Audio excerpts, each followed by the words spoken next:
Hey everybody, this is Ben Hanson with Game Informer, and I'm here with... Suriel.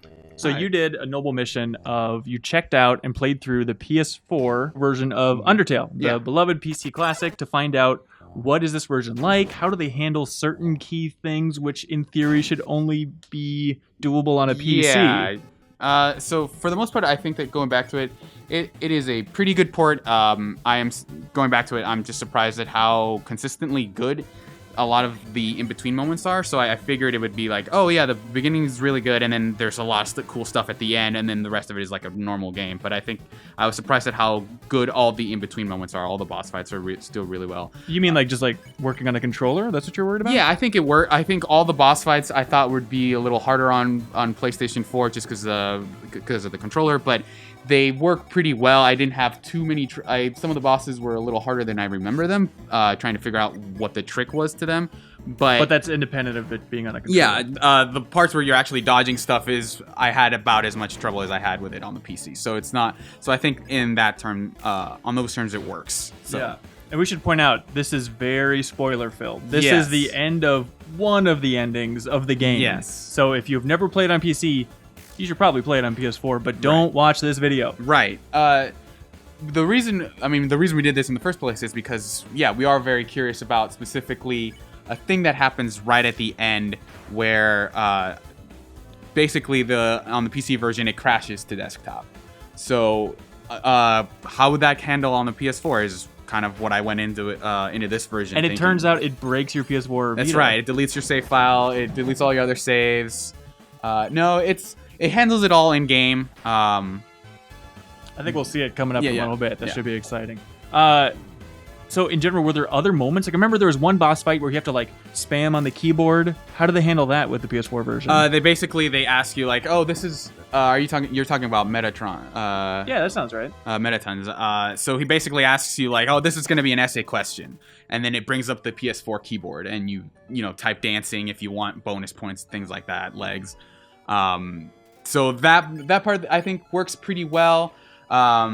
Most of the other the cool save file stuff. So the thing that happened when I played it on PC was I killed Toriel, the first boss, felt really bad about it, and went back and started the game over. So if you do that after you leave the ruins, Flowey tells you, oh, I saw what you did. You killed her and then felt bad about it, and then went back and did it again. Very, very clever. It's like a very clever fourth wall breaking game that way. So it handles all that stuff pretty well.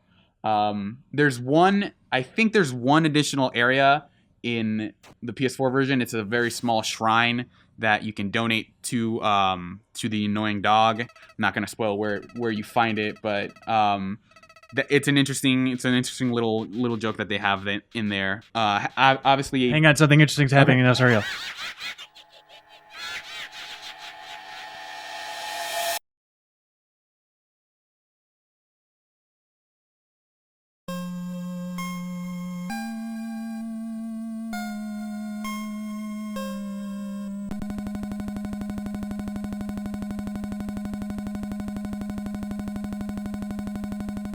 Okay, sorry, annoying dog. Go back for it. What are you talking about now? So there's a shrine you can donate to, and you donate what it's. They kind of tell you'll be spending a lot of annoying time here because you have to donate like X amount of money one at a time. So you keep using the same prompt over and over again.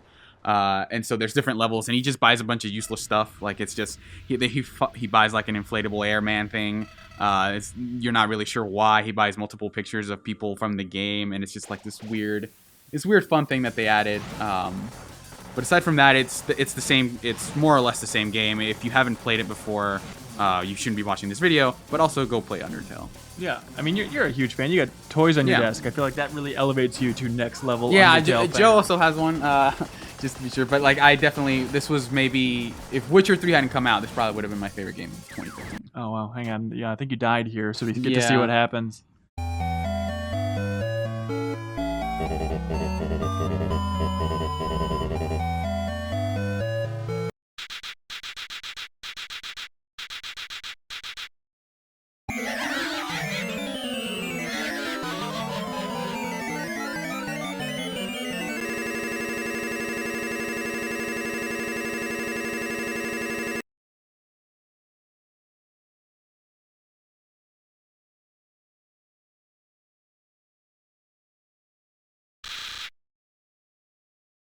So yeah, That's awesome. Yeah, it's a really cool way to handle it. Obviously, the best possible way would be for it to crash to your PlayStation home screen, but I'd imagine Sony wouldn't be a big fan of that. wouldn't be into that. But this is about as good a job as they could have done. Yeah, Toby Fox isn't exactly Kojima. I don't think he has that kind of sway for manipulating the not yet.